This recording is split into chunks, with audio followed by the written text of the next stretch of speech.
Hey there! Today I'm going to give you a few travel tips if you're going on a long trip. I'm looking forward to doing a 14-hour expedition myself, and during these COVID-19 times I'm going to share with you some advice on how to make the trip as trouble-free as possible.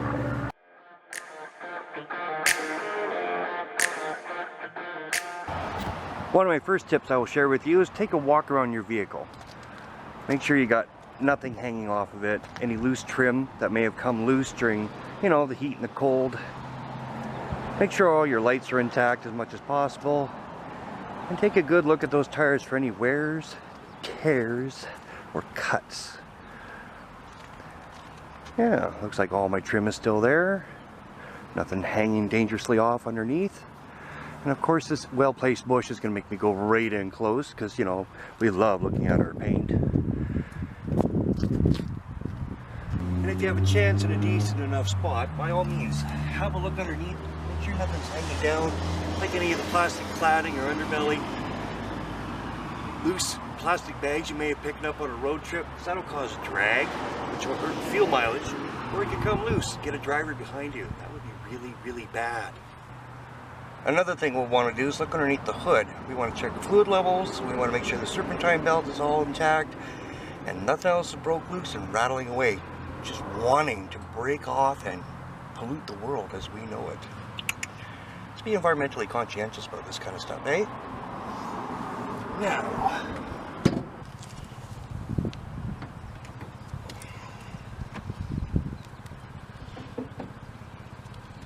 some of the things you want to look at would be, obviously, here's the air filter hiding underneath in here.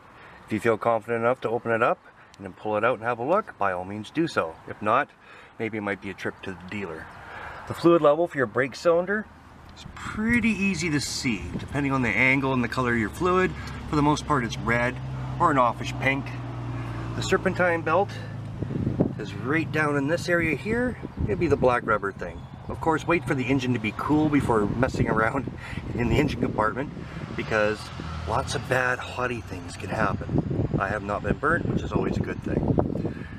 And then of course you've got your overflow for your radiator, and there's no cap for that because this is one of the newer types, so everything goes in through there. And of course adhere to the warning label saying do not open when hot. This is your washer fluid. You can pull that. Of course, top it up. Always have the jug sideways pouring in. Don't pour it like this. Not good. Spillage may occur. Your engine oil is obviously right there, and for some automatic transmissions there is a dipstick, but unfortunately I don't see it on this one at all, unless it's hiding in a spot where I don't know where to look, which is just fine. So there you go. Minor little things to look for. Once again, if you don't feel confident looking for it yourself, by all means take it to a quick lube shop of your choice or your dealer. I know Kia would be more than happy to have a look at mine. Something else to consider while you're on your road trip is making sure the back is clear of stuff. Now, when you go on a long road trip, you're not just going for the day. Mind you, some people are, but because underneath all this stuff is your spare tire or your fix-a-flat if you're so equipped with it. I'm lucky enough to have nothing, so I will definitely be making a trip to the dealer over that, because if I have a flat tire, I sure would like to be back on the road real quick. So in making this video, I found out something I never looked at when I got the vehicle. Huh. Who knew? If there was an area I would recommend putting luggage or anything of that accord, day bag, overnight bag, it would be in the back seat area, because really, who wants to be rooting through all that stuff back there to probably put about there just to get your spare tire out when it just stay up here and out of your way. Of course, once you get inside the vehicle, don't be afraid to clean off the dash, clean your instrument cluster so there's not a whole lot of dust and dirt. You don't want things flying around, you don't want your vision obscured, especially when the sunshine comes at that funny angle and you're, how fast am I going? Don't do it. Take a few minutes, wipe it all down, clean it all up, get all the debris away as possible. And while you're at it, clean up this area. So I mean, you got your cup holders, use them for your cups. Clean out your little tray that carries stuff. Usually, for me, it's coins for parking meters and stuff like that. tidy up your cords. Make it clean. This is going to be your home for anywhere from 2 to 14 hours. I know for me, I don't want to be looking at a mess. I got other things to look at. Also, while you're in here, make sure that your mirrors are fully adjusted so you can see your blind spots as much as possible. Make sure your seat and your steering wheel are in comfortable driving positions. Adjust your seat belt so it doesn't like dig into your shoulder, because that can happen after a long period of time. You want this to be as comfortable and pleasant an environment you want it to be, or you hope it will be, based on your effort and time. So that's the outside and most of the inside covered, except for another important thing. So we'll just start it up and go through the motions. As you can see here, I've got my range and all that good stuff, but that's not what I want. What I want is, where are we here?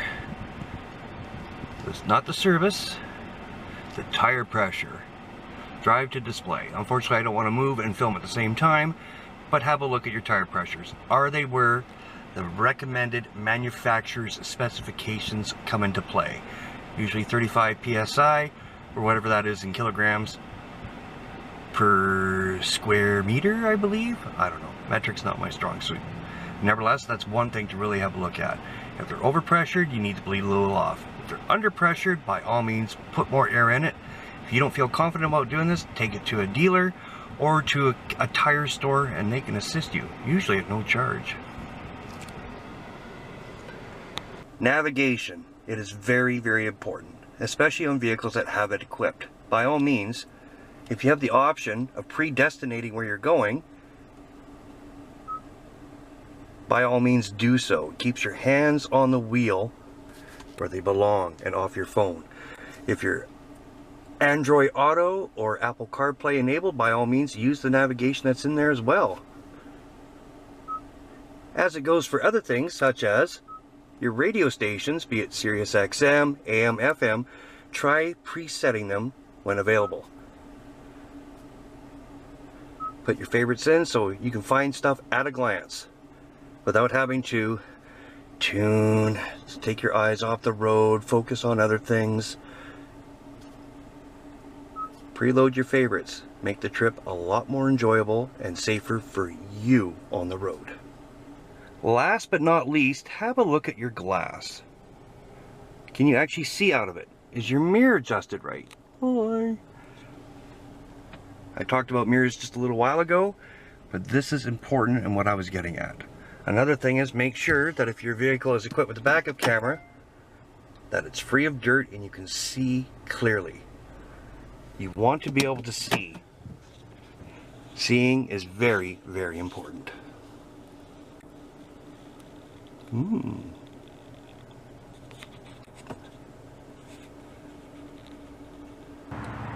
I hope you found some of these tips and advice helpful.